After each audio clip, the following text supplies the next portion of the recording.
Good morning दोस्तों। आपका एक बार फिर स्वागत है आपके अपने चैनल डेल डोजोन इन्वेस्टमेंट पे। तो दोस्तों आज के दिन भी मैं आपके लिए एक बहुत इंपॉर्टेंट वीडियो लेके आया हूँ। जैसा कि आप सब लोग को पता है आज के दिन बजट आने वाला है, लेकिन हम बजट को लेके आज की वीडियो में कोई भी स्पेकुलेशन नहीं करेंगे क्योंकि हमें पता नहीं है कि गवर्नमेंट कहाँ पे कितना बजट का एलोकेशन करेगी। यहाँ पे मोस्ट प्रोबेबली है दोस्तों काफ़ी इंपॉर्टेंट जो सेगमेंट्स है, जैसे डिफेंस का सेगमेंट है या पूरी डिफेंस की इंडस्ट्री है, इसके अंदर गवर्नमेंट पिछले काफ़ी टाइम से बजट को इंक्रीज करते आ रही है। तो आज के दिन भी हमें यही देखने को मिल सकता है। इसके अलावा भी काफ़ी इंपॉर्टेंट इंडस्ट्रीज़ हैं, जैसे सेमीकंडक्टर की इंडस्ट्री हो गई, एआई से रिलेटेड इंडस्ट्री हो गई, ईवी की इंडस्ट्री हो गई, पावर की इंडस्ट्री हो गई या सोलर की इंडस्ट्री हो गई। इस तरह की इंडस्ट्रीज़ में भी हमें कुछ इंपॉर्टेंट चेंजेस बजट में आते हुए दिख सकते हैं। तो इन्हीं सब चीज़ों को ध्यान में रखते हुए दोस्तों आज के दिन मैं आपके लिए 20 इंपॉर्टेंट स्टॉक्स लेके आया हूँ जो आपको बजट के दौरान या बजट के बाद स्टडी करनी चाहिए। और इसके अलावा दोस्तों कई इंपॉर्टेंट स्टॉक ऐसे हैं जो मैंने सिर्फ अपने यूट्यूब चैनल के मेंबर्स के साथ कवर किए हैं। तो आज के दिन इस वीडियो के अंदर हम उन कंपनीज के ऊपर कोई भी डिस्कशन नहीं करेंगे। और जैसा मैं आपको हर वीडियो की स्टार्टिंग में इन्फॉर्म करता हूँ, हमारी हर वीडियो एजुकेशनल पर्पज से बनाई जाती है। हम अपनी किसी भी वीडियो में किसी कंपनी के प्राइस के ऊपर या उसके टेक्निकल चार्ट्स के ऊपर कोई भी डिस्कशन नहीं करते हैं।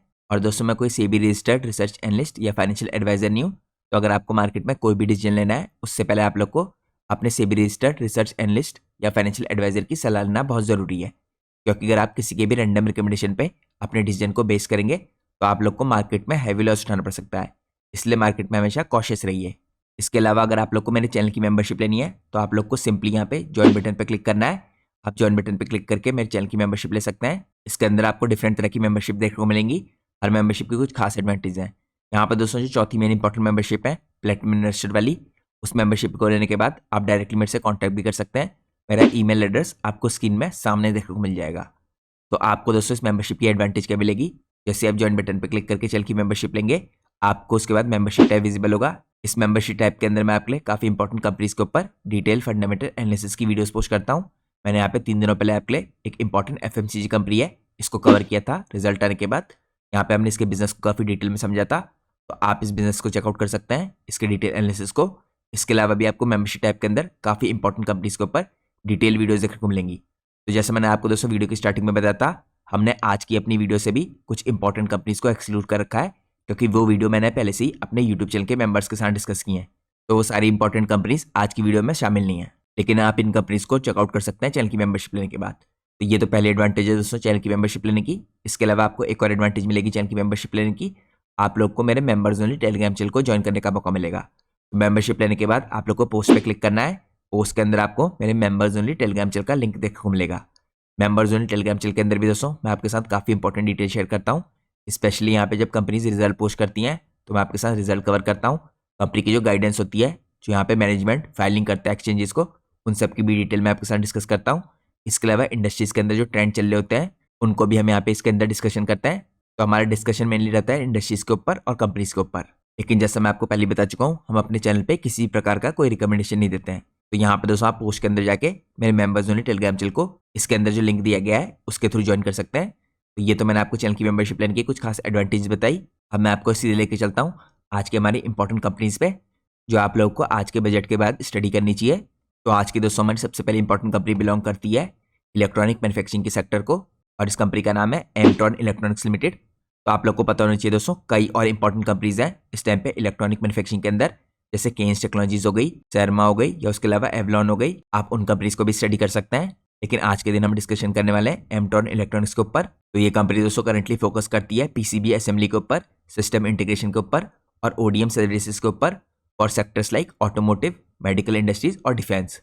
यहाँ पे अगर आप देखें पोटेंशियल बेनिफिट बजट में क्या हो सकते हैं ओवरऑल इस इलेक्ट्रॉनिक मैन्युफैक्चरिंग की इंडस्ट्री को, तो इंडस्ट्री दोस्तों यहाँ पे स्टैंड करती है गेन करने के लिए सिग्निफिकेंटली फ्रॉम बजट का emphasis on boosting electronic manufacturing और सेमीकंडक्टर इकोसिस्टम।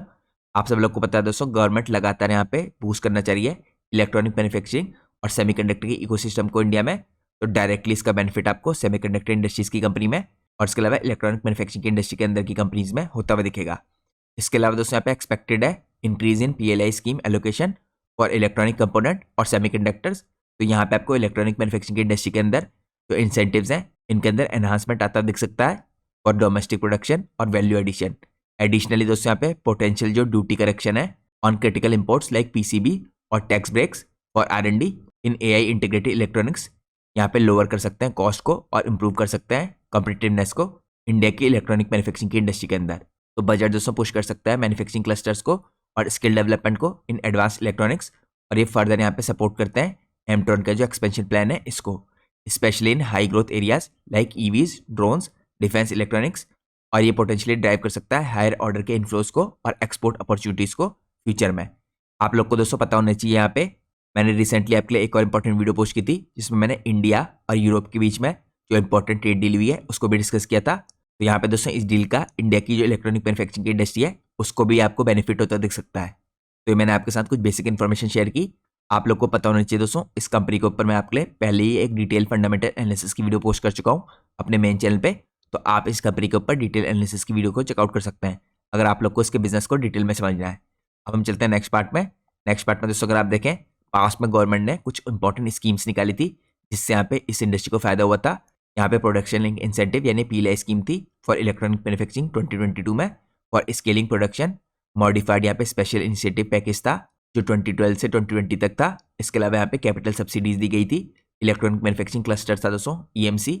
ये स्कीम इस टाइम पे इंफ्रास्ट्रक्चर को सपोर्ट कर रही थी। तो ये तो पास में था सब। यहाँ पे फ्यूचर में दोस्तों पोटेंशियल स्कीम बजट 2026 में इस पर फोकस देख सकता है। तो यहाँ पे अगर आप देखें नए initiative under an expending electronic component manufacturing scheme यानी ईसीएमसी, यहाँ पे फोकस रह सकता है इस पे गवर्नमेंट का, यहाँ पे लोकलाइज करने के लिए की कंपोनेंट्स को लाइक पीसीबी और semiconductors with subsidies for greenfield expansion, R N D और tax credits for innovation in AI और आईआईओटी। इसके अलावा आपको इसके अंदर इंट्रोडक्शन होता देख सकता है डिफेंस इलेक्ट्रॉनिक्स का भी, along side low cost financing for export oriented units. यहाँ पे गवर्नमेंट का फोकस रह सकता है स्किल डेवलपमेंट प्रोग्राम्स के अंदर जो टारगेट करेंगे एडवांस मैन्युफैक्चरिंग को, और ये हेल्प कर सकती है यहाँ पे एड्रेस करने के लिए टैलेंट के गैप्स को जो इस इंडस्ट्री के अंदर हमें दिखते हैं। और इसके अलावा जो सस्टेनेबिलिटी लिंक्ड इंसेंटिव्स है यहाँ पे एनर्जी एफिशिएंट प्रोडक्शन के अंदर ये अलाइन करते हैं एमट्रॉन इलेक्ट्रॉनिक्स के लॉन्ग टर्म गोल्स के साथ। अब हम चलते हैं नेक्स्ट पार्ट में। नेक्स्ट पार्ट में हम चेकआउट करते हैं यहाँ पे मैनेजमेंट की गाइडेंस क्या है दोस्तों इस कंपनी के अंदर। तो यहाँ पे कंपनी के मैनेजमेंट ने गाइड किया था Q2 में यानी H1 के रिजल्ट के बाद, और इनका कहना है इनका पाथ यहाँ पे क्लियर कट है। यहाँ पे एम्बिशियस ग्रोथ का पाथ है इनका। ये एम कर रहे हैं यहाँ पे रेवेन्यू करीबन 250 से 280 करोड़ का FY26 में, जो इन्होंने अपनी अर्निंग कॉल्स में बताया था। और ये दोस्तों रिप्रेजेंट करेगी यहाँ पे around 76% of growth compare to FY25 जो आपको 159 करोड़ के आसपास की देखने को मिली थी। ये प्रोजेक्शन दोस्तों बैक्ड है बाय रोबस्ट ऑर्डर बुक जो करेंटली कंपनी की है 189 करोड़ की at the end of FY25। और इसके अलावा सिंस देन एक्सपेंड किया इन्होंने अप्रॉक्सीमेटली 275 करोड़ में विद एडिशंस। इसके अलावा यहाँ पे आपको ऑनगोइंग फैसिलिटी का एक्सपेंशन होता दिख रहा है कंपनी में वडोदरा के अंदर और यूएस के अंदर। यहाँ पे कंपनी एंटिसिपेट करी है मेंटेन करने के लिए strong profitability with EBITDA margin around 20% और पैट मार्जिन अराउंड 15%। यहाँ पे कंपनी अचीव करेगी through an optimised product mix जिसका एम्फेसिस होगा यहाँ पे हाई वैल्यू एरियाज के अंदर such as AI, robotics, telecom और डिफेंस। तो ओवर नेक्स्ट 3 से 5 सालों में दोस्तों कंपनी यहाँ पे टारगेट करी है 40 से 50% की CAGR यानी कंपाउंड एनुअल ग्रोथ रेट, ऐसा कंपनी ने अपने अर्निंग कॉल्स में बताया था। और कंपनी का कहना है कि इसको सपोर्ट करेगी यहाँ पे जो इनकी डबल होने वाली कैपेसिटी जो हैंडल करेगी यहाँ पे up to 120 million in annual revenue. Recently company ने दोस्तों इंपॉर्टेंट एक्विजिशन भी किए हैं यहाँ पे लाइक ICS। तो ये एक्विजिशन दोस्तों कंट्रीब्यूट करेगा कंपनी के रेवेन्यू में आने वाले क्वार्टर से। एडिशन यहाँ पे आपको तो दिखेगा 25 से 30 मिलियन डॉलर का पर ईयर के हिसाब से कंपनी के रेवेन्यू में। तो यहाँ पे एक्विजिशन काफी इंपॉर्टेंट रह सकता है कंपनी के फ्यूचर के लिए। ओवरऑल दोस्तों यहाँ पे स्ट्रेटेजिक फोकस है ब्रॉडन करने के लिए यहाँ पे मार्केट प्रेजेंस को in key sectors including medical, industrial, automotive, drones और aerospace, blasted by certification like AS9100 जो यहाँ पे ओपन करेगा डोर्स को डिफेंस अपॉर्चुनिटीज के अंदर। तो ये कुछ इंपॉर्टेंट दोस्तों मैनेजमेंट की गाइडेंस मैंने आपको चेकआउट कराई। ये आज की हमारी पहली इंपॉर्टेंट कंपनी थी। अब हम चलते हैं नेक्स्ट इंपॉर्टेंट कंपनी में। आज की हमारी नेक्स्ट इंपॉर्टेंट कंपनी है गार्डन रिच शिप बिल्डर्स। ये कंपनी दोस्तों इस टाइम पे इंडिया की शिप बिल्डिंग इंडस्ट्री के अंदर है। आप कह सकते हैं शिप यार्ड है, तो आप इसको सेक्टर के हिसाब से कैरेक्टराइज कर सकते हैं शिप बिल्डिंग और इंजीनियरिंग के सेक्टर में।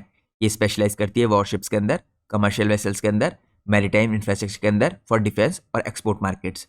इसके अलावा भी दोस्तों कई इंपॉर्टेंट कंपनीज है जो इंडिया की शिप बिल्डिंग इंडस्ट्री में, आप उनको भी स्टडी कर सकते हैं, जैसे कोचिन शिप यार्ड हो गई या उसके अलावा मजगांव डॉक यार्ड हो गई। वो कंपनीज भी इसी इंडस्ट्री में काम करती हैं। यहाँ पे पोटेंशियल बेनिफिट दोस्तों बजट का इस इंडस्ट्री को क्या हो सकता है, तो यहाँ पे सब्सटेंशियल आपको इस इंडस्ट्री को गेन होते देख सकते हैं इंक्रीज डिफेंस कैपिटल एक्सपेंडिचर के कारण। यहाँ पे प्रोजेक्टेड है दोस्तों ये राइज करेगा यहाँ पे जो डिफेंस का एक्सपेंडिचर है 15 to 20% फंडिंग के थ्रू वॉरशिप मॉडर्नाइजेशन के ऊपर, और यहाँ पे इंडिजिनाइजेशन के ऊपर गवर्नमेंट का फोकस रहेगा।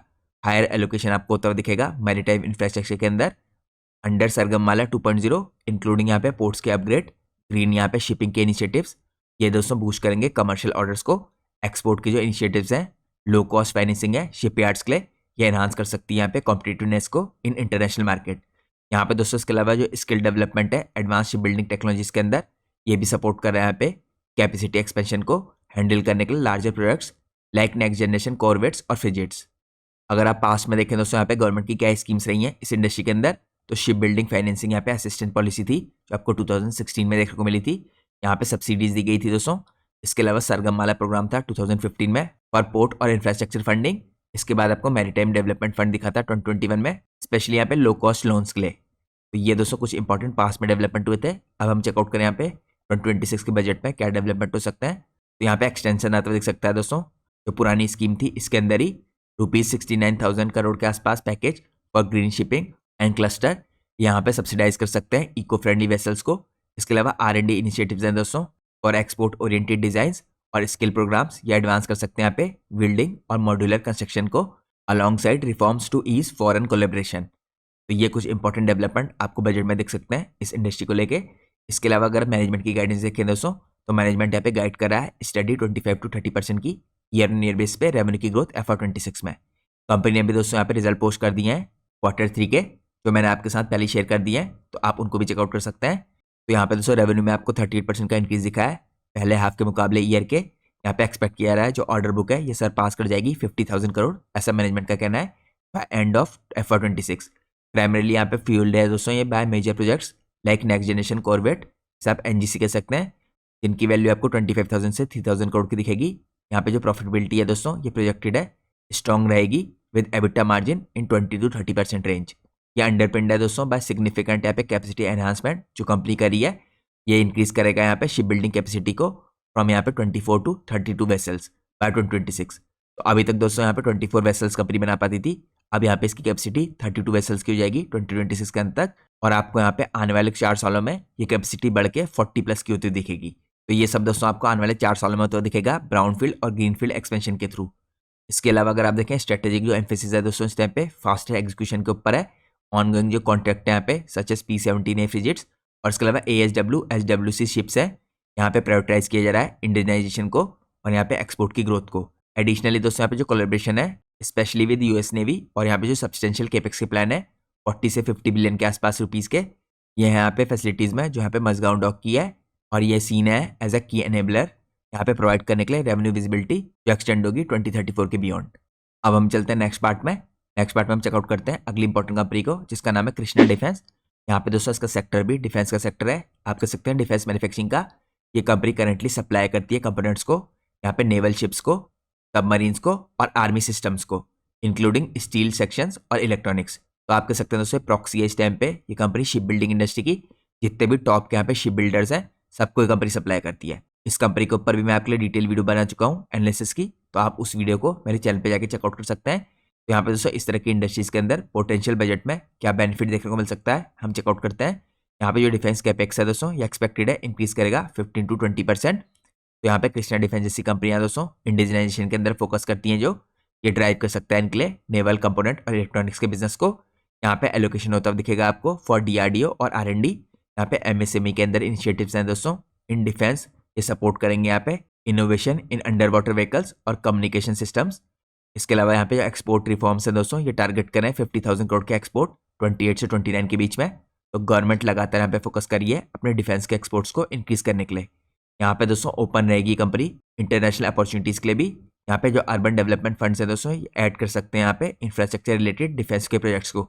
तो आपको इस पर फोकस करना है गवर्नमेंट इससे रिलेटेड क्या स्कीम्स लाती है या कहाँ पे फंडिंग करती है। यहाँ पे अगर आप पास में गवर्नमेंट की स्कीम्स देखें दोस्तों इससे रिलेटेड तो आपको मेक इन इंडिया की स्कीम दिखी थी 2014 की फॉर लोकल मैन्युफैक्चरिंग, इससे भी यहाँ पे इस तरह की इंडस्ट्री को फायदा होता।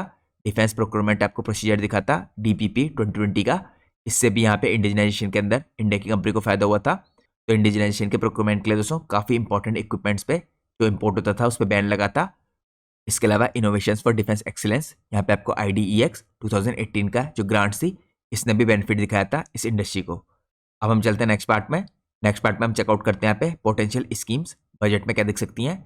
तो यहाँ पे आपको इंक्रीज DRDO की फंडिंग दिख सकती है बाय 10,000 करोड़ के आसपास for advance systems like AUVs MSME initiatives और यहाँ पे डिफेंस सप्लाई चेन को सुधारने के लिए। इसके अलावा आपको एक्सपोर्ट क्रेडिट का भी एनहांसमेंट होता दिख सकता है गवर्नमेंट के द्वारा, with focus on composite material और इलेक्ट्रॉनिक्स इंडिजिनाइजेशन। यहाँ पे दोस्तों अगर मैनेजमेंट की गाइडेंस देखें तो मैनेजमेंट की यहाँ पे गाइडेंस है प्रोजेक्टेड ग्रोथ की करीबन रेवेन्यू की 30 से 40% की FY26 में। इस गाइडेंस को आप मैनेजमेंट की अर्निंग कॉल्स में जाके चेकआउट कर सकते हैं। मैनेजमेंट ने अपनी अर्निंग कॉल्स में ये गाइडेंस दी है। तो यहाँ पे कंपनी टारगेट करी है FY26 में 300 करोड़ के revenue, supported by solid order book जो आपको करीबन यहाँ पे 1.96 बिलियन रुपीज़ की दिखेगी। यहाँ पे रिसेंट जो एक्सपेंशन हुआ है दोस्तों फैब्रिकेशन के अंदर कंपनी का, और यहाँ पे मशीनिंग कैपेबिलिटीज़ के अंदर यह एक्सपेंशन भी कंपनी के लिए नए प्रोडक्ट्स की रेंज को क्रिएट करता हुआ दिख रहा है। इसके अलावा दोस्तों यहाँ पे एक्सपेक्ट कर रहे हैं सस्टेन्ड एबिटा मार्जिन 17 to 18% का, ऐसा मैनेजमेंट का कहना है, थ्रू इम्प्रूव यहाँ पे ऑपरेशनल एफिशिएंसीज और इंक्रीज यहाँ पे through output from this new facilities. तो यहाँ पे कंपनी एक्सपेंशन के बाद बना रही है। इसके अलावा दोस्तों यहाँ पे एनुअल जो केपेक्स है आपको 50 से 100 मिलियन रुपीज़ के आसपास का लगातार होता हुआ दिखेगा, क्योंकि कंपनी यहाँ पे R&D भी कर रही है और अपनी इंडस्ट्री के अंदर एक्सपेंशन कर रही है। तो ये दोस्तों डायरेक्टेड होगा टुवर्ड्स ऑटोमेशन और ये फंडेड है बाय इंटरनल एक्रूरल्स। तो कंपनी का करंटली यहाँ पे फोकस रिमेन है एडवांस यहाँ पे इंपोर्ट सब्स्टिट्यूशन के रूप में अपने को बढ़ाने का इन एरियाज लाइक कंपोजिट्स और electronics, with confidence drawn from key platforms such as largest AUV project in India.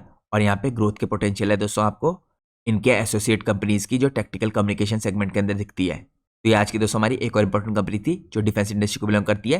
तो दोस्तों आपको आज के दिन हमारे पूरे एनालिसिस में इस तरह की इंपॉर्टेंट कंपनीज जो डिफेंस सेक्टर के अंदर काम करती हैं वो देखने को मिलती रहेंगी, क्योंकि दोस्तों डिफेंस सेक्टर के अंदर ही गवर्नमेंट का सबसे ज़्यादा फोकस रह सकता है आज के बजट में। अब हम चलते हैं नेक्स्ट इंपॉर्टेंट कंपनी में। नेक्स्ट इंपॉर्टेंट कंपनी यहाँ पे विंटेज कॉफ़ी जो आपको स्टडी करनी चाहिए। ये दोस्तों करंटली यहाँ पे कॉफ़ी प्रोसेसिंग और एक्सपोर्ट के अंदर है। यहाँ पे स्पेशलाइज करी है इंस्टेंट कॉफ़ी के अंदर और वैल्यू एडेड प्रोडक्ट्स के अंदर। करंटली कंपनी ने केपेक्स किया है, जो इसका पहला इंपॉर्टेंट केपेक्स है दोस्तों, ये मार्च 26 में ऑनलाइन आ जाएगा। इसके अलावा कंपनी यहाँ पे अपने फ्रीज ड्राइड की कैपेसिटी को भी एक्सटेंड कर रही है, जिसके कारण कंपनी अपने मार्जिन को एक्सपेंड करना चाह रही है। इस कंपनी के ऊपर मैंने आपके लिए डिटेल फंडामेंटल एनालिसिस की वीडियो पोस्ट कर रखी है, आप कंपनी के बिजनेस को उस वीडियो में जाके चेकआउट कर सकते हैं। तो यहाँ पे दोस्तों अगर हम चेकआउट करें पोटेंशियल बेनिफिट क्या हो सकता है, यहाँ पे जो एग्रीकल्चर एक्सपोर्ट का बूस्ट है गवर्नमेंट इस पर फोकस कर सकती है, including subsidies for climate resilient varieties और यहाँ पे मैकेनाइजेशन। यहाँ पे दोस्तों एनहांस कर सकते हैं इस पूरी इंडस्ट्री के अंदर कॉफ़ी की प्रोडक्शन को। इसके अंदर गवर्नमेंट फोकस कर सकती है दोस्तों यहाँ पे एक्सपेंशन करने के लिए इरिगेशन और क्रॉप के इंश्योरेंस पे, यहाँ पे स्टेबलाइज कर सकता है सप्लाई को, wild traceability system, add compliance for global markets. Bio economic initiatives भी हैं दोस्तों कुछ इंपॉर्टेंट जिन पे गवर्नमेंट फोकस कर सकती है यहाँ पे सस्टेनेबल प्रोसेसिंग के लिए, जो अलाइन करते हैं यहाँ पे कंपनी के ग्रीन इनिशिएटिव्स के साथ।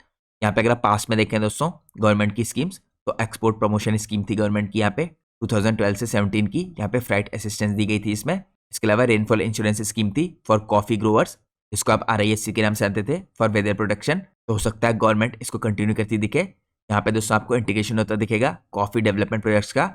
इसके अलावा दोस्तों यहाँ पे आपको दिखाता इंटीग्रेटेड कॉफ़ी डेवलपमेंट प्रोजेक्ट, जिसे आप ICDP कह सकते हैं, फॉर मैकेनाइजिंग सब्सिडीज। तो ये कुछ इंपॉर्टेंट गवर्नमेंट ने स्टेप लिए थे पास में। अब हम चलते हैं नेक्स्ट पार्ट में। नेक्स्ट पार्ट में अगर आप चेकआउट करें दोस्तों पोटेंशियल स्कीम आज के दिन क्या हो सकती हैं जहाँ पे गवर्नमेंट का फोकस रहेगा, तो गवर्नमेंट यहाँ पे एनहांस कर सकती है सब्सिडीज को रेजिलेंट कॉफ़ी स्ट्रेन्स के अंदर और यहाँ पे डिजिटल एक्सपोर्ट ट्रेसिबिलिटी के अंदर। यहाँ पे R&D जो क्रेडिट्स हैं दोस्तों फॉर सस्टेनेबल बायो प्रोडक्ट्स और यहाँ पे मैकेनाइजेशन फंड्स, इनका भी आपको इंट्रोडक्शन होता दिख सकता है। तो हमें देखना है यहाँ पे गवर्नमेंट किस हिसाब से फोकस करती है इन सब चीज़ों पे। इसके अलावा दोस्तों यहाँ पे अगर आप मैनेजमेंट की गाइडेंस देखें तो मैनेजमेंट का करंटली यहाँ पे फोकस है स्केल करने के लिए अपने ऑपरेशंस को, जिसमें मैंने आपको बताया काफ़ी बड़े तरीके से एक्सपेंशन करना है। ये टारगेट करने यहाँ पे एक्सपेंडेड कैपेसिटी करीबन 11,000 MT की है जो यहाँ पे FY26 में। तो ये दोस्तों टोटल कैपेसिटी होगी जो यहाँ पे बढ़ के हो जाएगी। ये एडिशन होगा करीबन यहाँ पे 4,500 MT की कैपेसिटी का, जो आपको मार्च 2026 में होता दिखेगा। तो कंपनी का क्लियरली कहना है, एंटिसिपेट करना है स्ट्रॉन्गर परफॉर्मेंस। इनके रिजल्ट दोस्तों पहले आ चुके हैं Q3 के, तो मैंने आपको अपनी प्रीवियस वीडियोज़ में चेकआउट करा दिए हैं। और कंपनी फोर्थ क्वार्टर में भी इसी तरह के प्रॉमिसिंग रिजल्ट एक्सपेक्ट कर रही है। यहाँ पे दोस्तों सेकंड हाफ जनरली जो इस तरह की कंपनियाँ होती हैं कॉफ़ी प्रोडक्शन करने वाली और एक्सपोर्ट करने वाली, इनके लिए यहाँ पे सेकंड हाफ साल का काफ़ी पॉजिटिव रहता है, क्योंकि सीजनल बिजनेस होता है। तो यहाँ पे एक्सपोर्ट पीक करते हुए दिखेंगे आपको साल के सेकंड हाफ में।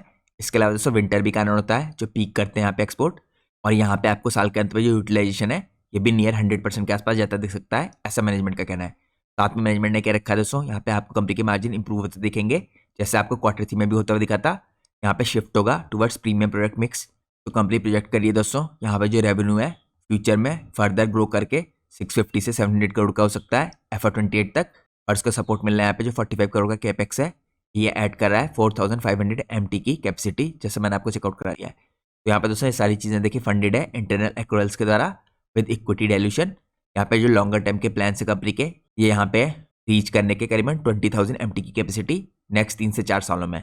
इसके अलावा कंपनी स्टैब्लिश करती दिखेगी फ्रीज ड्राइड यहाँ पे कॉफी के प्लांट को बाय FY28। इसलिए मैनेजमेंट ने क्या रखा है कि यहाँ पे आपको फ्यूचर में मार्जिन में इंप्रूवमेंट आता दिखेगा। यहाँ पे एस्टिमेटेड है दोस्तों कैपेक्स होगा करीबन 450 करोड़ का ओवर द ईयर्स, और यहाँ पे एक्सपेंड करेगी कंपनी अपनी मार्केट रीच को सदर्न ईस्ट एशिया में, यूरोप में और अफ्रीका में। तो ये आज की हमारी एक और इंपॉर्टेंट कंपनी थी विंटेज कॉफी। अब हम चलते हैं नेक्स्ट इंपॉर्टेंट कंपनी में। नेक्स्ट इंपॉर्टेंट कंपनी का नाम है दोस्तों ग्रेविटा इंडिया। यहाँ पे डिफरेंट सेक्टर को बिलोंग करता है। यह है मेटल रिसाइकलिंग के अंदर। इसके अलावा इसका फोकस है लेड, एल्यूमिनियम और प्लास्टिक के अंदर भी। साथ में कंपनी इमर्ज कर रही है इस टाइम पे लिथियम एंड बैटरीज के अंदर और यहाँ पे पेपर की इंडस्ट्री के अंदर। पोटेंशियल बेनिफिट दोस्तों बजट 2026 में क्या दिख सकते हैं आपको। यहाँ पे जो इनिशिएटिव्स है क्रिटिकल मिनरल रिसाइकलिंग के, इनके ऊपर गवर्नमेंट फोकस कर सकती है, including duty cuts on scraps और इसके अलावा बेनिफिशियल सब्सिडीज यहाँ पे दोस्तों बूस्ट कर सकती हैं इस तरह की कंपनीज को जो स्पेशली मेटल रिसाइकलिंग के अंदर काम करती है, इनके ऑपरेशंस को। तो गवर्नमेंट यहाँ पे सपोर्ट करती हुई दिखेगी ईवी बैटरी की रिसाइकलिंग को और सस्टेनेबल मटेरियल अलाइन करता है विद न्यू यहाँ पे वर्टिकल्स। इसके अलावा गवर्नमेंट फोकस कर सकती है एक्सपोर्ट इनिशिएटिव्स पे और टैक्स के क्रेडिट्स पे फॉर ग्रीन प्रोसेसेस जो यहाँ पे एनहांस कर सकते हैं ग्लोबल कॉम्पिटिटिवनेस। इसके बाद दोस्तों यहाँ पे अगर आप चेकआउट कीजिए, पास में गवर्नमेंट ने नेशनल क्रिटिकल मिनरल मिशन था जो 2023 में ये स्कीम लाई थी फॉर रिसाइकलिंग फोकस। इसके अलावा इंसेंटिव स्कीम थी फॉर क्रिटिकल मिनरल रिसाइकलिंग 2024 में फिर 1500 करोड़ यहाँ पे जो एलोकेशन हुआ था। स्क्रैप रिसाइकलिंग पॉलिसी थी दोस्तों 2019 की, यहाँ पे ऑर्गेनाइज ग्रोथ हुई थी। और पोटेंशियल स्कीम यहाँ बजट 2026 में PLI स्कीम आपको देखने को मिल सकती है मिनरल रिसाइकलिंग के अंदर। साथ में beneficiation initiatives for low grade ores और R&D टैक्स क्रेडिट यहाँ पे आपको सस्टेनेबल रिसाइकलिंग और एक्सपोर्ट के बूस्ट के अंदर देखने को मिल सकता है। अब हम चलते हैं नेक्स्ट पार्ट में। नेक्स्ट पार्ट में हम चेकआउट करते हैं ग्रेविटा की यहाँ पे मैनेजमेंट की गाइडेंस क्या है। तो रिजल्ट आ चुके हैं दोस्तों कंपनी के और मैनेजमेंट ने यहाँ पे गाइड किया है कंसिस्टेंट 25% प्लस की वॉल्यूम ग्रोथ की CAGR यानी कंपाउंड एनुअल ग्रोथ रेट। यहाँ पे कंपनी का प्लान है डबल करने के लिए अपने प्रॉफिट को बाय FY28 फ्रॉम यहाँ पे FY25 के लेवल्स। और कंपनी यहाँ पे पुश करती हुई दिखेगी अपने रेवेन्यूज को बियॉन्ड 4000 करोड़। यहाँ पे ड्रिवन होगा by comprehensive capex programme of ₹1225 crore through FY28। यहाँ पे दोस्तों एलोकेशन होता है दिखेगा आपको 850 करोड़ का एग्जिस्टिंग वर्टिकल्स के ऊपर। और इसके अलावा यहाँ पे फोकस कर सकते हैं नए एरियाज में लिथियम आयन की बैटरीज के अंदर, पेपर के अंदर और स्टील के अंदर। इसके अलावा दोस्तों यहाँ पे FY26 का जो कुछ कैपेक्स था ये डिफर कर दिया गया है Q4 में। तो ओवरऑल यहाँ पे जो ट्रेजेक्ट्री है ये अभी भी ऑन ट्रैक में अचीव करने के लिए 7 LTPA की कैपेसिटी बाय FY28। यहाँ पे एक्सपेक्टेड जो EBITDA की ग्रोथ है ये एक्सीड कर सकती है 35%, ऐसा मैनेजमेंट का कहना है। और यहाँ पे ROIC है जो ये रह सकता है अराउंड 25% और हायर। यहाँ पे हाईलाइट है जो इंक्लूड करती हैं एक्सपेंडिंग नॉन लेड यहाँ पे segments to overall 30% of the mix. तो कंपनी यहाँ पे दोस्तों जो नॉन लेड सेगमेंट है इनको एक्सपेंड करके ओवर 30% अपने मिक्स में ला सकती है। तो ये भी कंपनी के मार्जिन को इंप्रूवमेंट करने में फायदा करेगा। यहाँ पे कंपनी इंक्रीज कर रही है वैल्यू एडेड प्रोडक्ट्स को। लॉन्च करने वाली कंपनी यहाँ पे pilot lithium unit bye Q3 FY26 और इसके अलावा यहाँ पे कंप्लीशन करने वाली है यहाँ पे मुंद्रा लेड एक्सपेंशन का Q4 में। ये सब एम्फेसिस है दोस्तों इस टाइम पे सस्टेनेबल और डाइवर्सिफाइड ग्रोथ के लिए। तो ये इंपॉर्टेंट कमेंट्री मैनेजमेंट ने यहाँ पे अपनी अर्निंग कॉल्स में प्रोवाइड की है। अब हम चलते हैं नेक्स्ट इंपॉर्टेंट कंपनी में। आज की हमारी दोस्तों नेक्स्ट इंपॉर्टेंट कंपनी है अनंतराज। आप सब लोग को पता है ये कंपनी इस टाइम पे रियल एस्टेट के सेगमेंट के अंदर बिलोंग करती है, लेकिन दोस्तों करंटली कंपनी लगातार अपने बिजनेस में चेंज कर रही है, जिसके कारण ये कंपनी आपको डाटा सेंटर और क्लाउड के बिजनेस के अंदर भी एंटर करती हुई दिख रही है। लास्ट ईयर दोस्तों कंपनी का बिजनेस करीबन 10% के आसपास का था डाटा सेंटर की तरफ से, लेकिन यहाँ पे कंपनी का एम है फ्यूचर में अपने बिजनेस को 45% प्लस से ऊपर का डाटा सेंटर की तरफ को ले जाना। तो ये कंपनी का एम है करीबन FY27-28 के आसपास का। यहाँ पे अगर आप करंट बिजनेस को देखें तो उसके अंदर आपको रियल एस्टेट, डेवलपिंग रेजिडेंशियल और इसके अलावा कमर्शियल बिल्डिंग्स दिखेंगी, साथ में डाटा सेंटर का बिजनेस दिखेगा। यहाँ पे दोस्तों पोटेंशियल जो बेनिफिट होंगे देखिए बजट 2026 में अर्बन इंफ्रा फंड था जो यहाँ पे आपको 1 लाख करोड़ के आसपास का या अफोर्डेबल हाउसिंग को यहाँ पे रिवीजन करते हुए दिख सकता है। यहाँ पे बूस्ट कर सकता है काफ़ी इंपॉर्टेंट प्रोजेक्ट्स को, जितनी भी इंपॉर्टेंट कंपनीज हैं इस तरह के सेगमेंट्स में जो काम करती है इनके लिए। इसके अलावा जो डाटा सेंटर के इनिशिएटिव्स हैं जैसा गवर्नमेंट हर साल लेती है अंडर डिजिटल पुश, ये यहाँ पे डाटा सेंटर की इंडस्ट्री के लिए पॉजिटिव हो सकते हैं। पास्ट में गवर्नमेंट की अगर आप स्कीम देखें दोस्तों तो यहाँ पे आपको PMAY स्कीम दिखी थी 2015 की for housing subsidies, smart city mission दिखा था 2015 का फॉर अर्बन डेवलपमेंट। इसके अलावा दोस्तों यहाँ पे पोटेंशियली आपको 2026 में बजट के अंदर GST का रैशनलाइजेशन होता दिख सकता है। इसके अलावा अगर मैनेजमेंट की गाइडेंस देखें दोस्तों तो जैसे मैंने आपको बताया यहाँ पे लगातार स्केल कर रहे हैं अपनी डाटा सेंटर की कैपेसिटी को और क्लाउड के बिजनेस को। ये प्लान कर रहे हैं अपनी कैपेसिटी को स्केल करने के लिए यहाँ पे करीबन 63 MW बाय 2026 और 117 MW बाय FY28। इसके बाद फाइनल जो कंपनी के एम है यहाँ पे FY32 के ये 307 MW के हैं। यहाँ पे कंपनी एक्सपेक्ट कर रही है दोस्तों ड्राइव करेगा रेवेन्यू को अगले 3 से 4 सालों में डाटा सेंटर का जो इनका बिजनेस है, और डाटा सेंटर के बिजनेस के जो मार्जिन है दोस्तों रियल एस्टेट के बिजनेस से काफ़ी हैवी है। यहाँ पे जो पैट मार्जिन है ये आपको अबव 21% के दिखेंगे। इसके अलावा कंपनी लगातार फोकस कर रही है स्ट्रेंथन करने के लिए अपनी बैलेंस शीट को, और कंपनी के दोस्तों FY32 के एम है यहाँ पे अपने मेजोरिटी रेवेन्यू को यहाँ पे डाटा सेंटर और क्लाउड के बिजनेस से जनरेट करने के।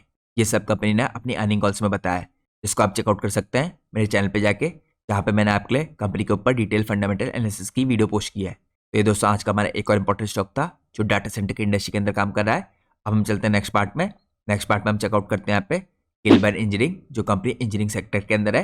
इसके अलावा दोस्तों मैन्युफैक्चरिंग के अंदर है, ड्रायर्स की और प्रोसेस इक्विपमेंट की। तो आप कह सकते हैं यहाँ पे जो क्रिटिकल कंपोनेंट्स हैं इंडस्ट्रीज के अंदर चाहिए होते हैं जो यहाँ पे मैन्युफैक्चरिंग के लिए, इसके अंदर कंपनी फोकस करती है। यहाँ पे दोस्तों पोटेंशियल बेनिफिट आपको दिख सकता है बजट 2026 में इंफ्रा कैपेक्स का, जो आपको यहाँ पे करीबन 12 से 13 लाख करोड़ तक का जाता दिख सकता है मैन्युफैक्चरिंग इंसेंटिव्स के लिए फॉर मशीनरी एक्सपोर्ट्स। इसके अलावा अगर आप पास गवर्नमेंट की स्कीम देखें तो आपको PLI स्कीम दिखी थी यहाँ पे मशीनरीज फॉर प्रोडक्शन बूस्ट। इसके अलावा पोटेंशियल स्कीम आपको 2026 में एक्सपोर्ट के इनिशिएटिव से देख सकते हैं यहाँ पे फॉर इक्विपमेंट और स्किल प्रोग्राम्स। यहाँ पे मैनेजमेंट की गाइडेंस देखें दोस्तों, अगर आप मैनेजमेंट एंटिसिपेट कर रहा है 50% की रेवेन्यू इंक्रीज FY26 में, और यहाँ पे मैनेजमेंट के मुताबिक ये रीच कर सकते हैं 650 से 700 करोड़ के बीच का। तो ये तो कंपनी की FY26 की गाइडेंस है। इसके अलावा दोस्तों कंपनी का कहना है कि आने वाले 2 सालों में भी 25 से 30% की CAGR से कंपनी ग्रो करेगी, और इसके कंपनी के रेवेन्यू FY28 तक ग्रो करके 1000 करोड़ जा सकते हैं, और सपोर्टेड है by current order book of ₹492 crore. इसके अलावा यहाँ पे जो इंक्वायरी पाइपलाइन है दोस्तों ये एक्सीड कर चुकी है 4000 करोड़ से ऊपर की। तो कंपनी के मैनेजमेंट के मुताबिक ये प्रोजेक्ट करें एबिटा मार्जिन करीबन यहाँ पे 23 से 25% की रेंज में, with 300 million rupees in capex allocated for 15 to 20% capacity addition by March 26। तो यहाँ पे आपको March 26 से दोस्तों 15 to 20% कंपनी की कैपेसिटी और एक्सपेंड होती दिखेगी। इसका इम्पैक्ट आपको पूरी तरीके से Q4 और उसके बियॉन्ड तब दिखेगा। यहाँ पे कंपनी फोकस कर रही है दोस्तों एनहांस करने के लिए अपने प्रोडक्शन एफिशिएंसी को, और यहाँ पे मार्केट पेनिट्रेशन को इन इंडस्ट्रियल इक्विपमेंट। इसके अलावा कंपनी ने एक इंपॉर्टेंट एक्विजिशन भी किया था, जो मैंने आपको कंपनी की डिटेल एनालिसिस की वीडियो में बताया था, वो भी आने वाले क्वार्टर्स में कंपनी के रेवेन्यू को एनहांस करेगा। तो इन सब की डिटेल भी दोस्तों कंपनी ने यहाँ पे अपनी अर्निंग कॉल्स में प्रोवाइड की थी। अब हम चलते हैं आज की नेक्स्ट इंपॉर्टेंट कंपनी में। आज की मेरी नेक्स्ट इंपॉर्टेंट कंपनी यहाँ पे प्रीमियर एक्सप्लोसिव्स। इस कंपनी के ऊपर भी दोस्तों मैं आपके लिए एक डिटेल फंडामेंटल एनालिसिस की वीडियो पोस्ट कर चुका हूँ इसी महीने में, तो आप उस वीडियो को चेकआउट कर सकते हैं। यहाँ पे करंटली दोस्तों कंपनी बिलोंग करती है सेक्टर को जो इस टाइप पे एक्सप्लोसिव्स का है और डिफेंस का है। यहाँ पे कंपनी प्रोड्यूस करती है प्रोपेलेंट्स, वॉरहेड्स और इसके अलावा काउंटर मेजर्स। यहाँ पे अगर आप देखें दोस्तों पोटेंशियल बेनिफिट आपको तो देख सकता है बजट में 15 to 20% का जो डिफेंस का राइज होगा उसका। यहाँ पे इंडिजिनाइजेशन के अंदर भी गवर्नमेंट फोकस करेगी फॉर एक्सप्लोसिव्स। तो ये सब चीज़ें यहाँ पे इस इंडस्ट्री को, स्पेशली एक्सप्लोसिव्स की इंडस्ट्री को और डिफेंस की इंडस्ट्री को पुश कर सकती हैं। तो ये एक और इंपॉर्टेंट दोस्तों आज की वीडियो में स्टॉक है जो डिफेंस इंडस्ट्री को बिलोंग करता है। इस तरह की दोस्तों एक और कंपनी है जो इस तरह के सिमिलर सेगमेंट में काम करती है जिसका नाम है सोलर इंडस्ट्रीज, लेकिन उस कंपनी का दोस्तों यहाँ पे 25 से 30% का रेवेन्यू आता है खाली प्योरली डिफेंस के अंदर से। यहाँ पे आपको 90% से ऊपर का रेवेन्यू प्रीमियर एक्सप्लोसिव्स का डिफेंस के अंदर से आता हुआ दिखेगा। यहाँ पे पास में दोस्तों जो गवर्नमेंट की स्कीम थी DPP 2020, यहाँ पे लोकल सोर्सिंग के लिए इसने काफ़ी बेनिफिट पहुंचाया था इस कंपनी को। मैंने इस कंपनी का जब आपके लिए डिटेल एनालिसिस किया था तो आपको क्लियरली बताया था यहाँ पे मैन्युफैक्चरिंग की स्ट्रेटजीज में दोस्तों जो गवर्नमेंट के इंपॉर्टेंट प्रोग्राम थे यहाँ पे मिसाइल प्रोग्राम, जैसे यहाँ पे अग्नि मिसाइल का प्रोग्राम था या ब्रह्मोस मिसाइल का प्रोग्राम था, उन सब के अंदर प्रीमियर एक्सप्लोसिव्स ने यहाँ पे कंट्रीब्यूशन किया है मैन्युफैक्चरिंग की स्टेजेस में। तो यहाँ पे लोकल सोर्सिंग का इस तरह की इंडस्ट्रीज के अंदर फायदा होता हुआ दिख रहा है। इसके अलावा दोस्तों पोटेंशियल स्कीम बजट 2026 में एक्सप्लोसिव इंडिजिनाइजेशन के यहाँ पे आपको इंसेंटिव दिख सकते हैं। यह हमें देखना है यहाँ पे आज के दिन बजट में क्या होता है, तभी हमें पता चलेगा कि इस तरह की कोई स्कीम या इस तरह के कोई चेंजेस होते हैं कि नहीं। इसके अलावा दोस्तों यहाँ पे मैनेजमेंट की जो गाइडेंस है, देखिए मैनेजमेंट यहाँ पे फोरकास्ट कर रहा है FY26 में करीबन 600 करोड़ के revenue with EBITDA margin around 15 to 20%, backed by an order book of 1297 crore, लगभग 1300 करोड़ की इनकी ऑर्डर बुक है। इसके अलावा जो पेंडिंग RFPs हैं दोस्तों ये वर्थ 700 करोड़ के हैं। ये प्रोवाइड करते हैं स्ट्रॉन्ग विजिबिलिटी कंपनी को ग्रोथ की।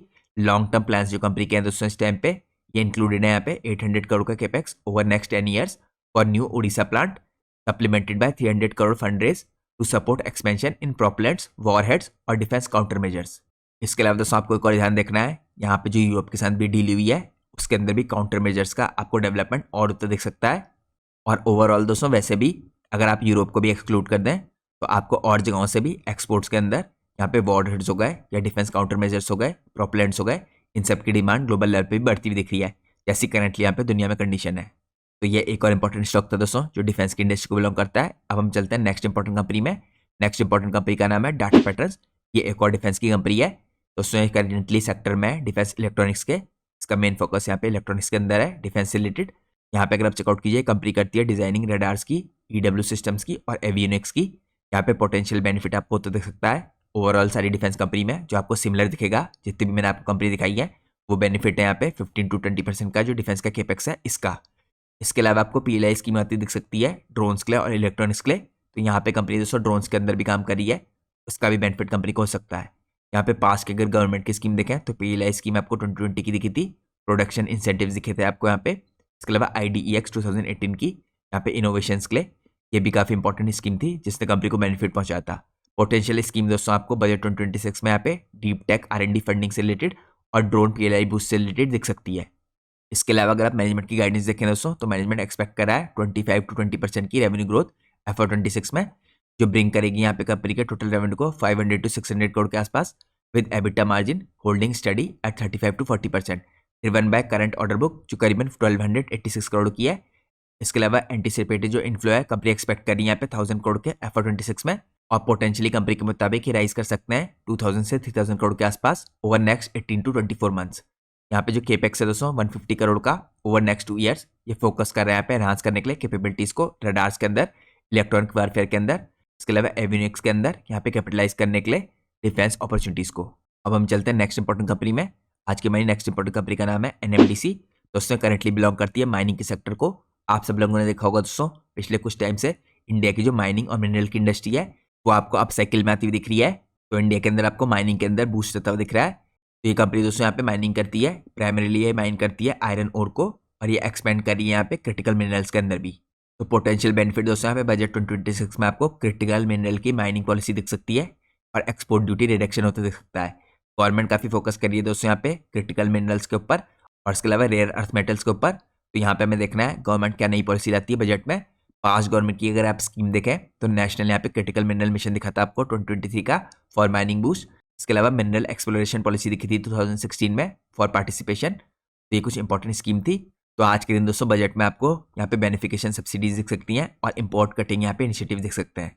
अब यहाँ पे दोस्तों अगर मैनेजमेंट की गाइडेंस देखें जो मैनेजमेंट ने प्रोवाइड की थी पिछले क्वार्टर में, तो मैनेजमेंट यहाँ पे टारगेट कर रहा है 55 MT की इन सेल्स फॉर FY26, जो ट्रांसलेट करेगी यहाँ पे रेवेन्यू में और एक्सीड करेगा यहाँ पे 30,000 करोड़ के ऊपर का। और यहाँ पे कंपनी ने रैंप अप किया था अपने प्रोडक्शन को 50 MT का FY25 में। यहाँ पे कंपनी एम करी है दोस्तों 100 MT बाय 2030। तो यानी 25 के मुकाबले आपको डबल होते दिखेगा यहाँ पे कंपनी का प्रोडक्शन। तो यहाँ पे सब्सटेंशियल 70,000 करोड़ का यानी 70,000 करोड़ का यहाँ पे केपेक्स होने वाला है नेक्स्ट 5 ईयर में इस कंपनी का। यहाँ पे सपोर्ट करेगा एक्सपेंशन को including entry into cooking coal production by FY26। इसके अलावा कंपनी यहाँ पे स्ट्रेंथन करेगी अपनी यहाँ पे पोजीशन को आयरन ओर और क्रिटिकल मिनरल्स के अंदर। तो यहाँ पे NMDC है, ये इंपॉर्टेंट कंपनी यहाँ पे डिफरेंट सेक्टर को बिलोंग करती है बाकी सेक्टर से, जो मैंने आज के दिन आपके साथ डिस्कस किए। इसके अलावा दोस्तों मैंने कुछ महीनों पहले आपके लिए इंडिया की जो मिनरल और माइनिंग की इंडस्ट्री है साथ में जो मेटल इंडस्ट्री है इसके ऊपर एक डिटेल एनालिसिस की वीडियो पोस्ट की थी, पूरी इंडस्ट्री को एनालाइज किया था। उसके अंदर मैंने आपको काफ़ी इंपॉर्टेंट कंपनीज बताई थी जो उस इंडस्ट्री को बिलोंग करती हैं। तो आप उस डिटेल एनालिसिस की वीडियो को चेकआउट कर सकते हैं। इंडस्ट्री एनालिसिस की वीडियो थी वो, जिससे आपको इस इंडस्ट्री के बारे में डिटेल में पता चले। अब हम चलते हैं नेक्स्ट पार्ट में। नेक्स्ट पार्ट में अगली इंपॉर्टेंट कंपनी है हमारे लिए इंटरराज बिल्डिंग प्रोडक्ट्स। दोस्तों यहाँ पे दूसरे सेगमेंट को बिलोंग करती है, या आप कह सकते हैं PEB इंडस्ट्री के अंदर की कंपनी है, यानी प्री इंजीनियर बिल्डिंग के अंदर की। तो करंटली दोस्तों लगातार देखिए यहाँ पे यूज बढ़ते आ रहा है प्री इंजीनियर बिल्डिंग्स का और इसके सोल्यूशंस का कंस्ट्रक्शन के अंदर, क्योंकि काफ़ी चीप होते हैं, काफ़ी कम टाइम कंज्यूमिंग होते हैं और यहाँ पे कॉस्ट की भी काफ़ी कटिंग होती है। तो यहाँ पे पोटेंशियल बेनिफिट दोस्तों बजट में क्या हो सकता है, अगर गवर्नमेंट यहाँ पे बजट में 10 to 15% का इंफ्रा कैपेक्स राइज करती है और ग्रीन बिल्डिंग इनिशिएटिव के अंदर भी कुछ फोकस करती है, तो यहाँ पे इस तरह के बिजनेसेस को PEB इंडस्ट्री को फायदा होता दिख सकता है। इसके अलावा पास गवर्नमेंट की अगर आप स्कीम देखें तो आपको 2015 में PMAY दिखी थी हाउसिंग सब्सिडीज के लिए, स्मार्ट सिटी का प्रोजेक्ट दिखा था 2015 में अर्बन इंफ्रा के लिए। तो इस बार दोस्तों बजट 2026 में काफ़ी यहाँ पे लोग एक्सपेक्ट कर रहे हैं अर्बन फंड्स 1 लाख करोड़ तक पहुँच सकते हैं और GST का रैशनलाइजेशन होता दिख सकता है। तो हमें देखना है यहाँ पे किस तरह की गवर्नमेंट यहाँ पे इंफ्रा का कैपेक्स करती है आज के बजट में। इसके अलावा दोस्तों यहाँ पे मैनेजमेंट की गाइडेंस देखेंगे अगर आप, तो मैनेजमेंट यहाँ पे प्रोजेक्ट कर रहा है 17.5% की रेवेन्यू ग्रोथ FY26 में, पोटेंशियली क्लोजर टू 20%, ऐसा मैनेजमेंट का कहना है। यहाँ पे एम्बिशंस हैं इनके डबल करने के लिए अपने रेवेन्यू को 3 से 4 सालों में, और इसको करने के यहाँ पे करीबन 2000 करोड़ के बाय FY27। यहाँ पे दोस्तों सपोर्टेड है बाय स्ट्रॉन्ग ऑर्डर बुक जो कंपनी की आपको 1695 करोड़ की दिख रही है। रोबस्ट पाइपलाइन भी है फ्यूचर की। इसके अलावा जो एबिटा मार्जिन है दोस्तों ये एक्सपेक्टेड है यहाँ पे इंप्रूव करके हो जाएंगे ओवर 10%। यहाँ पे जो ऑनगोइंग कैपेक्स है दोस्तों ये यहाँ पे फंड करेगा एक्सपेंशन को इन प्री इंजीनियर्ड बिल्डिंग सॉल्यूशंस यहाँ पे मीट करने के लिए राइजिंग कंस्ट्रक्शन की डिमांड को। तो ये कुछ मैंने आपको इंपॉर्टेंट मैनेजमेंट की गाइडेंस चेकआउट कराई और यहाँ पे एक नई इंडस्ट्री चेकआउट कराई पीईबी की इंडस्ट्री, जिसमें आज के दिन अगर गवर्नमेंट ने इंफ्रा के अंदर फंडिंग को इंक्रीज किया तो यहाँ पे बेनिफिट मिल सकता है इस इंडस्ट्री को। अब हम चलते हैं आज की हमारी नेक्स्ट इंपॉर्टेंट कंपनी में। आज की हमारी नेक्स्ट इंपॉर्टेंट कंपनी का नाम है प्राइकॉल इंडिया। ये कंपनी दोस्तों करंटली ऑटो सेक्टर को बिलोंग करती है। ऑटो एंसिलरी कंपनी है, ऑटो कंपोनेंट बनाती है, ये मैन्युफैक्चर करती है इंस्ट्रूमेंट क्लस्टर्स, सेंसर्स और ईवी पार्ट्स। तो यहाँ पर दोस्तों कंपनी करंटली अपने इंपॉर्टेंट सेगमेंट्स के अंदर मार्केट लीडर है। तो यहाँ पे दोस्तों पोटेंशियल अगर गवर्नमेंट पीएलआई स्कीम के एक्सपेंशन करती है फॉर ऑटो कंपोनेंट्स और ईवी इंसेंटिव्स तो यहाँ पे आपको काफी बड़े तरीके से ऑटो कंपोनेंट की इंडस्ट्री को बेनिफिट होता दिख सकता है। इसके अलावा यहाँ पे पास्ट में गवर्नमेंट की पीएलआई स्कीम थी ऑटो क्ले 2021 में फॉर एडवांस टेक। यहाँ पे फेम 2 स्कीम है दोस्तों 2019 की और ईवी सब्सिडीज के लिए ये भी काफी बड़े तरीके से इस इंडस्ट्री के अंदर बेनिफिट कर सकती है। इसके अलावा दोस्तों एक और इंपॉर्टेंट चेंज हुआ है, देखिए यहाँ पे जनवरी में रेगुलेशंस के अंदर गवर्नमेंट ने यहाँ पे कुछ रेगुलेशन चेंज किया है स्पेशली डिस्क ब्रेक को लेके। यहाँ पे आपको अब 125 सीसी की बाइक्स में भी डिस्क ब्रेक आता हुआ दिखेगा। यहाँ पे सेफ्टी के लिए गवर्नमेंट ने स्टेप लिए हैं। तो यहाँ पे दोस्तों डायरेक्टली इस तरह की जो मेजर्स हैं इसका बेनिफिट आपको तो दिखेगा प्राइकॉल लिमिटेड जैसी कंपनीज को, और ये मैनेजमेंट ने अपनी अर्निंग कॉल्स में मेंशन किया है। इसके अलावा दोस्तों यहाँ पे पोटेंशियल जो स्कीम है देखिए यहाँ पे आपको होती दिखेंगी एक्सटेंड करने के लिए पीएलआई की और ईवी सब सिस्टम्स और जीएसटी रैशनलाइजेशन। यहाँ पे मैनेजमेंट की अगर आप गाइडेंस देखें दोस्तों मैनेजमेंट प्लान कर रहा है यहाँ पे 250 से 300 करोड़ का केपेक्स यहाँ पे FY 26-27 में सपोर्ट करने के लिए अपने एक्सपेंशन को पुणे और मैनेसर के अंदर। यहाँ पे कंपनी करेंटली एम कर रही है 10 से 10.5% के मार्जिन इन P3L बिजनेस और यहाँ पे ओवरऑल 29.9% की CGR 25 से 28 के बीच में। यहाँ पे दोस्तों जो स्ट्रेटेजी है कंपनी की ये गियर्ड है towards substantial revenue growth by 2030, इसलिए कंपनी यहाँ पे इतना बड़ा कैपेक्स कर रही है 250 से 300 करोड़ का 26-27 के बीच में। यहाँ पे कंपनी का फोकस है दोस्तों की products like driver information systems, fuel pumps, disc brake और इसके अलावा यहाँ पे ऑटो और ईवी कंपोनेंट स्पेस। तो ये आज की दोस्तों हमारी पहली कंपनी थी जो ऑटो कंपोनेंट इंडस्ट्री को बिलोंग करती है। अब हम चलते हैं आज के मेरी नेक्स्ट इंपॉर्टेंट कंपनी में। नेक्स्ट इंपॉर्टेंट कंपनी है BEL यानी भारत इलेक्ट्रॉनिक्स लिमिटेड। ये दोस्तों एक और डिफेंस की कंपनी है, ये भी डाटा पैटर्न की तरह डिफेंस इलेक्ट्रॉनिक्स की कंपनी है। यहाँ पे प्रोड्यूस कर रही है रडार्स, कम्युनिकेशन सिस्टम और एविनिक्स। इसके अलावा यहाँ पे देखिए इस कंपनी को भी सिमिलर बेनिफिट तो दे सकता है जैसा बाकी डिफेंस की कंपनियों को अगर 15 to 20% डिफेंस के बजट में राइज हुआ वो देखने को मिले। इसके अलावा दोस्तों पास में देखिए गवर्नमेंट की जो स्कीम है पीएलआई स्कीम इलेक्ट्रॉनिक्स को लेकर 2020 की स्पेशली फॉर डिफेंस IDEX 2018 की, ये भी इंपॉर्टेंट इनिशिएटिव थे। और DPP जो यहाँ पे 2020 की है इंडिजिनाइजेशन के लिए, इन सभी ने BEL जैसी कंपनीज को या पूरे डिफेंस इलेक्ट्रॉनिक के सेक्टर को फायदा पहुंचाया था। इसके अलावा दोस्तों यहाँ पे पोटेंशियल स्कीम्स देखें अगर आप बजट 2026 में तो आपको डीप टेक से रिलेटेड फंडिंग दिख सकती है और ड्रोन की पीएलआई स्कीम दिख सकती है। इसके अलावा अगर मैनेजमेंट की गाइडेंस देखें तो मैनेजमेंट ने यहाँ पे गाइड करा है 15% की रेवेन्यू ग्रोथ FY 26 में और एबिटा मार्जिन अराउंड 20%। यहाँ पे जो ऑर्डर के इन्फ्लो दोस्तों ये एक्सीड करते दिखेंगे ओवर 27,000 करोड़, ऐसा मैनेजमेंट का कहना है, और पोटेंशियली रीच कर सकते हैं 57,000 करोड़ इंक्लूडिंग QRSAM। तो कंपनी करेंटली बिल्ड कर रही है अपनी करंट ऑर्डर बुक में जो आपको करीबन 73,000 करोड़ की दिख रही है। यहाँ पे केपेक्स होने वाला है ओवर 1,000 करोड़ और R&D स्पेंडिंग आपको 1,600 करोड़ की होती दिखेगी। यहाँ पे सपोर्ट कर रही है मेंटेन करने के लिए 90-10% जो स्प्लिट है इस टाइम पे बिटवीन डिफेंस और non defence segment for diversified stability. तो यहाँ पे भी गवर्नमेंट का दोस्तों मेजोरिटी रेवेन्यू 90% का डिफेंस के अंदर से आ रहा है। तो ये आज की हमारी एक और इंपॉर्टेंट कंपनी थी। आप कह सकते हैं इंडिया की इस टाइम पे सबसे मेन और इंपॉर्टेंट कंपनी है जो डिफेंस सेक्टर की कंपनी है, जो कि एक PSU कंपनी है। अब हम चलते हैं नेक्स्ट इंपॉर्टेंट कंपनी में। आज की हमारी नेक्स्ट इंपॉर्टेंट कंपनी का नाम है HSCL यानी हिमाद्री स्पेशलिटी केमिकल लिमिटेड। तो दोस्तों पहली कंपनी है आज के दिन केमिकल की जो मैं आपको बता रहा हूँ। तो यहाँ पे देखिए आपको इस कंपनी को भी स्टडी करना चाहिए। स्पेशलिटी केमिकल के अंदर कंपनी प्रोड्यूस करती है carbon black advance material for batteries और टायर्स। तो यहाँ पे पोटेंशियल बेनिफिट क्या हो सकता है दोस्तों, इंसेंटिव्स अगर गवर्नमेंट लाई यहाँ पे EV बैटरी केमिकल से रिलेटेड और एक्सपोर्ट बूस्ट से रिलेटेड, इसका यहाँ पे पूरी स्पेशलिटी केमिकल की इंडस्ट्री के अंदर स्पेशली जो फोकस कर रही है कंपनीज यहाँ पे PCBL जैसी या HSCL जैसी बैटरीज के अंदर और टायर्स के अंदर, इन सब के अंदर होता दिख सकता है। इसके अलावा अगर पास की स्कीम देखें दोस्तों जो 2021 में PLI स्कीम आई थी एडवांस केमिस्ट्री सेल्स की, यहाँ पे बैटरीज के लिए इसने यहाँ पे इस तरह की कंपनीज के अंदर बेनिफिट पहुंचाया था। इसके बाद केमिकल प्रमोशन स्कीम थी फॉर R&D, ये भी काफी इंपॉर्टेंट स्कीम थी पास में। पोटेंशियल दोस्तों यहाँ पे आपको स्पेशलिटी केमिकल के अंदर लिथियम मटेरियल के इंसेंटिव्स के अंदर दिख सकता है। तो हमें देखना है यहाँ पे आज के दिन गवर्नमेंट इस तरह के इनिशिएटिव्स में किस तरह का फंडिंग करती है। अब यहाँ पे दोस्तों अगर मैनेजमेंट की गाइडेंस देखें तो मैनेजमेंट यहाँ पे एक्सपेक्ट कर रहा है डबल करने के लिए अपने प्रॉफिट ऑफ टैक्स को by FY28 from FY25 levels. यहाँ पे दोस्तों जो EBITDA ग्रो कर रहा है 25% पे ईयर ऑन ईयर बेसिस पे, driven by expansion such as speciality carbon black. यहाँ पे 220 करोड़ का कैपेक्स होता दिख रहा है आपको। साथ में आपको LFP जो कैथोड मटेरियल प्लांट है Q3 FY26 में ये कंप्लीट होता दिखेगा।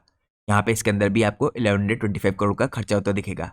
एडिशनल दोस्तों यहाँ पे जो इनिशिएटिव्स हैं यहाँ पे इंक्लूडेड है रैंप अप करने के लिए बिरला टायर्स के कंट्रीब्यूशन को यहाँ पे लॉन्च करने के लिए एंथ्राक्योनल प्रोडक्शन बाय Q2 FY27 और यहाँ पे स्केल करने के लिए LFP की कैपेसिटी को करीबन 2 लाख MTPA की डिफरेंट फेजेस में। यहाँ पे सब अलाइन कर रहे हैं दोस्तों कंपनी के फोकस में सस्टेनेबल और हाई मार्जिन यहाँ पे केमिकल सोल्यूशंस के अंदर। तो ये दोस्तों यहाँ पे स्पेशलिटी केमिकल इंडस्ट्री के अंदर इंपॉर्टेंट कंपनी थी। इसके अलावा एक और इंपॉर्टेंट कंपनी है जो आपको स्टडी करनी चाहिए सेगमेंट में, वो है PCBL। अब हम चलते हैं नेक्स्ट इंपॉर्टेंट कंपनी में। हमारी आज की नेक्स्ट इंपॉर्टेंट कंपनी आपको दिखेगी यहाँ पे संधा टेक्नोलॉजीज लिमिटेड। दोस्तों ये भी एक ऑटो एंसिलरी कंपनी है। यहाँ पे करंटली अगर आप देखें ये कंपनी मैन्युफैक्चर करती है components like locks, mirrors, handles, इसके अलावा cabins for 2 wheelers, passenger vehicles और कमर्शियल व्हीकल्स। लेकिन यहाँ पे दोस्तों कंपनी इस टाइम पे मेजोरिटी मार्केट लीडर है ऑटोमेटेड लॉकिंग के अंदर। तो यहाँ पे कंपनी को अर्ली एंट्री करने का फायदा मिला है इस पूरी इंडस्ट्री में, तभी इसने मार्केट लीडरशिप पोजीशन रखी है। तो दोस्तों बाकी देखिए ऑटो एंसिलरी कंपनीज की तरह इसको भी यहाँ पे पोटेंशियल जो EV इंसेंटिव्स है इसका बेनिफिट दिख सकता है बजट के अंदर। और यहाँ पे अगर कस्टम ड्यूटी के अंदर रिडक्शन हुआ, रॉ मटेरियल के प्राइसेस भी इससे बेटर होंगे, तो ये सपोर्ट करेगा एडवांस मैन्युफैक्चरिंग को और लोअर कर सकता है कॉस्ट को और एनहांस कर सकता है एक्सपोर्ट्स को।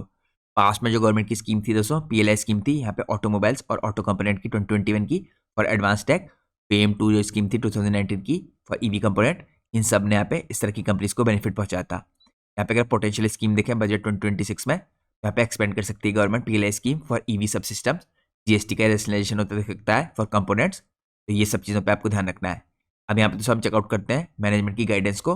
तो मैनेजमेंट के मुताबिक यहाँ पे एक्सपेक्ट करना है कंसोलिडेटेड EBITDA मार्जिन यहाँ पे करीबन 10.5% के आसपास फॉर FY26 और 11% के बाय FY27। तो यहाँ पे क्लियरली इनका कहना है कि इनके जो EBITDA मार्जिन है ये आपको बढ़ते हुए दिखेंगे एक साल के अंदर। यहाँ पे जो रेवेन्यू की ग्रोथ है एटलीस्ट 15% की रहेगी, जो ड्रिवन होगी बाय स्ट्रॉन्ग ऑर्डर बुक और festive demand in second half. इसके अलावा कंपनी टारगेट करिए दोस्तों यहाँ पे डबल डिजिट का EBITDA बाय March 26 और एम कर रहे हैं यहाँ पे फॉर 80% प्री टैक्स ROCE। लेकिन ये एम है कंपनी का मीडियम टर्म में। इसके अलावा दोस्तों सपोर्टेड है बाय केपेक्स यहाँ पे 300 करोड़ के आसपास का है, प्राइमरी यहाँ पे न्यू बिजनेस एक्सपेंशन के लिए। यहाँ पे प्लांट के जो अपग्रेड्स हैं दोस्तों और रैंप अप्स हैं डाई कास्टिंग के अंदर और कैबिन प्रोजेक्ट्स के अंदर, ये भी कंपनी के लिए काफी बेनिफिशियल होंगे, ऐसे मैनेजमेंट ने अपनी अर्निंग कॉल्स में बताया था। तो ये स्ट्रेटेजी दोस्तों इंक्लूड करती है नॉर्मलाइज करने के लिए इंडिया के बिजनेस मार्जिन को 10.4% के आसपास इन FY26। यहाँ पे रिकवर होती दिखेंगे आपको ओवरसीज ऑपरेशंस हिस्टोरिकल लेवल्स पे, जो 12.5 से 13% के लेवल थे Q4 FY26 में। और मैनेजमेंट का कहना है कि लेवरेज करना चाह रहे हैं पॉजिटिव ऑटो इंडस्ट्री के ट्रेंड को फॉर सस्टेनेबल प्रॉफिटेबिलिटी इंप्रूवमेंट। तो ये दोस्तों एक और इंपॉर्टेंट कंपनी थी इस टाइम पे जो मैंने आपको चेकआउट कराई यहाँ पे ऑटो इंडस्ट्री के अंदर। और जैसे मैंने आपको बताया दोस्तों कुछ और इंपॉर्टेंट कंपनीज है इस टाइम पे ऑटो इंडस्ट्री की, जिनके ऊपर मैंने आपके लिए मेंबर्स ओनली वीडियोस पोस्ट किए हैं, तो उन वीडियोस को आप चेकआउट कर सकते हैं अगर आप लोग के पास चैनल की मेंबरशिप है। अब हम चलते हैं नेक्स्ट पार्ट में। नेक्स्ट पार्ट में हम चेकआउट करते हैं एक और इंपॉर्टेंट कंपनी को जो करेंटली दोस्तों पावर ट्रांसमिशन और डिस्ट्रीब्यूशन के सेक्टर के अंदर काम करती है। ये एक EPC कंपनी है। आप लोग को पता होना चाहिए दोस्तों पावर इंडस्ट्री के अंदर करंटली काफी नेगेटिव सेंटिमेंट्स हैं, लेकिन हर बजट में दोस्तों पावर इंडस्ट्री के अंदर गवर्नमेंट फोकस करती है। तो आज के दिन भी हमें देखना है गवर्नमेंट कैसा फोकस रखती है। यहाँ पे अगर आप देखें कंपनी इस टाइम पे बिजनेस करती है सबस्टेशंस के अंदर भी, लाइंस के अंदर भी, साथ में मैन्युफैक्चरिंग करती है ट्रांसफार्मर्स की, लेकिन इसका प्राइमरी जो बिजनेस है पावर ट्रांसमिशन और डिस्ट्रीब्यूशन EPC के रूप में है। यहाँ पे अगर पोटेंशियल बेनिफिट देखें बजट 2026 का, तो अगर इंक्रीज हुआ दोस्तों यहाँ पे पावर के इंफ्रा के अंदर, रिन्यूएबल इंटीग्रेशन के अंदर और ग्रिड मॉडर्नाइजेशन के अंदर, तो ड्राइव करेगा यहाँ पे ऑर्डर्स को, सपोर्ट करेगा बैटरी स्टोरेज को और ग्रीन हाइड्रोजन अलाइन करता है इस टाइम पे एक्सपेंशन प्लान के साथ। यहाँ पे दोस्तों पास में गवर्नमेंट की स्कीम अगर आप देखें रिवैम्प डिस्ट्रीब्यूशन सेक्टर स्कीम थी जो RDSS 2021 में फॉर डिस्कॉम इंप्रूवमेंट, इसने यहाँ पे इस तरह की कंपनीज को बेनिफिट पहुंचाया था। PM जो गति शक्ति स्कीम थी 2021 की फॉर इंफ्रा प्लानिंग, ये भी काफी इंपॉर्टेंट स्कीम थी।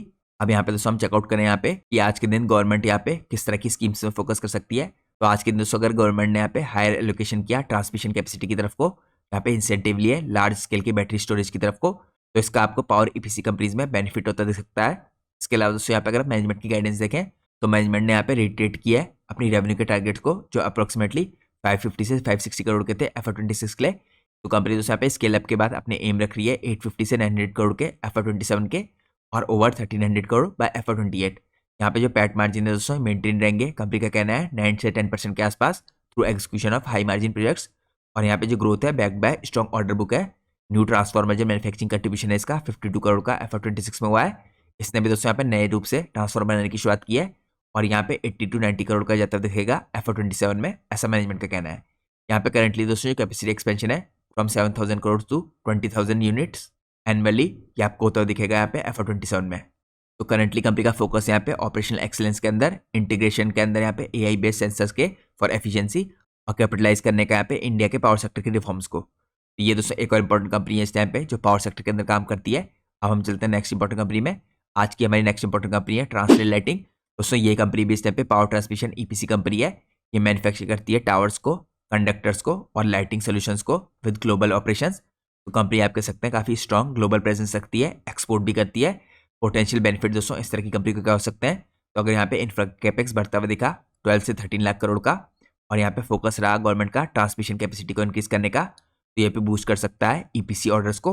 इसके अलावा दोस्तों रिन्यूएबल और यहाँ पे ग्रीन कॉरिडोर के अंदर जो इनिशिएटिव है यहाँ पे अलाइन करते हैं इंटरनेशनल प्रोजेक्ट्स के साथ, स्पेशली इन MENA और अफ्रीकन कंट्रीज।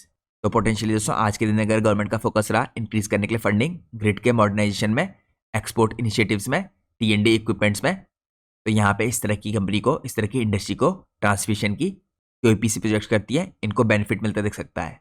तो ये दोस्तों एक और इंपॉर्टेंट कंपनी थी हमारी पावर सेक्टर के अंदर की। अब दोस्तों हम चलते हैं नेक्स्ट पार्ट में। नेक्स्ट पार्ट में हम चेकआउट करते हैं यहाँ पे ट्रांसलेट लाइटिंग की जो मैनेजमेंट की गाइडेंस है वो कैसी है। तो यहाँ पे मैनेजमेंट ने गाइड किया है 22 से 25% की रेवेन्यू ग्रोथ FY26 में। यहाँ पे कम्युलेटिव जो ऑर्डर बुक है कंपनी की इस टाइम पे पहुंच चुकी है 5,637 करोड़ की, in addition to L1 position over 2,500 crore.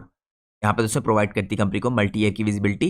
यहाँ पे प्लान कर रहे हैं 520 करोड़ के यहाँ पे केपेक्स को नेक्स्ट 18 मंथ्स में, जो आपको FY26 और इसके बियॉन्ड होता दिखेगा। और यहाँ पे FY27 के भी कुछ पार्ट में होगा जो एक्सपेंड करेगा इसकी टावर की कैपेसिटी को फ्रॉम 84,000 MT टू यहाँ पे करीबन 1,96,000 MT बाय मार्च 2026। इसके अलावा जो कंडक्टर की कैपेसिटी है दोस्तों 24,000 किलोमीटर की, यहाँ पे आपको 49,000 किलोमीटर की होती दिखेगी बाय जून 2027। ये इनेबल करेगी यहाँ पे इन्हें हैंडल करने के लिए लार्जर प्रोजेक्ट्स।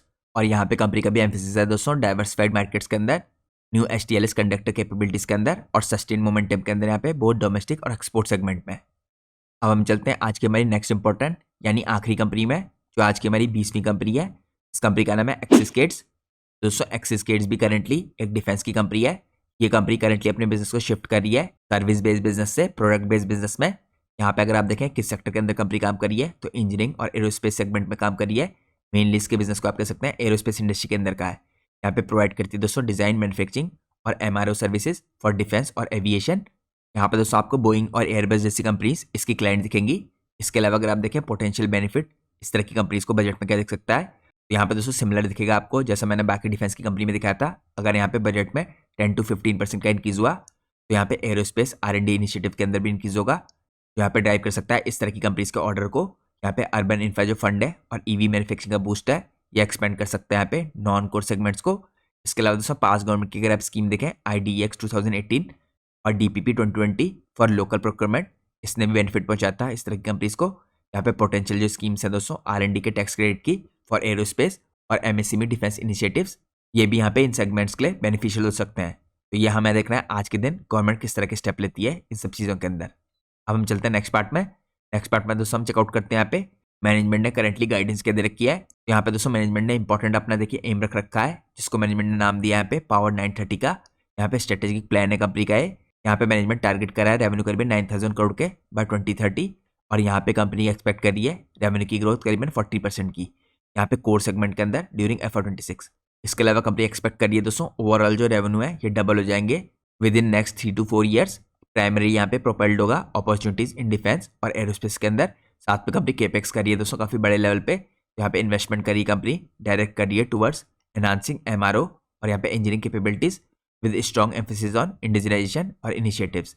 यहाँ पे इंटरनेशनल पार्टनरशिप भी करी कंपनी काफी important such as collaboration with OGMA। यहाँ पे एंटिसिपेटेड है दोस्तों अनलॉक करेगा new markets in Middle East. इसके अलावा आपको पता होना चाहिए दोस्तों एक्सिस गेट्स जैसी कंपनी है जो यूरोप के अंदर भी एक्सपोर्ट करती हैं, जिससे कंपनी का यहाँ पे 30 to 35% का रेवेन्यू जनरेट होता है। तो यहाँ पे जो इंडिया और यूरोप ने डील साइन किया दोस्तों ये भी इस कंपनी के लिए बेनिफिशियल हो सकती है। तो आपको इस कंपनी को भी स्टडी करना चाहिए। इस कंपनी के ऊपर भी मैंने आपके लिए एक डिटेल फंडामेंटल एनालिसिस की वीडियो पहले बना रखी है, जो वीडियो में आपको मेरी फंडामेंटल एनालिसिस की प्लेलिस्ट में देखने को मिल जाएगी। तो ये दोस्तों आज की मेरी लास्ट कंपनी थी। अब हम चलते हैं एनालिसिस के नेक्स्ट पार्ट में। नेक्स्ट पार्ट में अगर आप देखें कुछ अदर सेक्टर्स हैं जिनको बेनिफिट मिल सकता है यहाँ पे बजट 2026 से। तो यहाँ पे दोस्तों अगर आप देखिए इस लिस्ट के बियॉन्ड काफ़ी इंपॉर्टेंट सेक्टर्स और हैं जिनको यहाँ पे बेनिफिट हो सकता है। जैसे रेलवे का सेक्टर है, इसके अंदर भी आपको 5% का कैपेक्स इंक्रीज होता दिख सकता है। यहाँ पे मॉडर्नाइजेशन के अंदर खर्चा होगा। इसके अलावा रिन्यूएबल एनर्जी और न्यूक्लियर पावर के अंदर दोस्तों गवर्नमेंट यहाँ पे बूस्ट कर सकती है करीबन 100 गीगावाट के न्यूक्लियर टारगेट को बाय 2047। और साथ में यहाँ पे बैटरी मैन्युफैक्चरिंग के अंदर भी गवर्नमेंट का फोकस हो सकता है। गवर्नमेंट दोस्तों यहाँ पे बैटरी एनर्जी स्टोरेज सिस्टम्स के अंदर भी फोकस कर सकती है।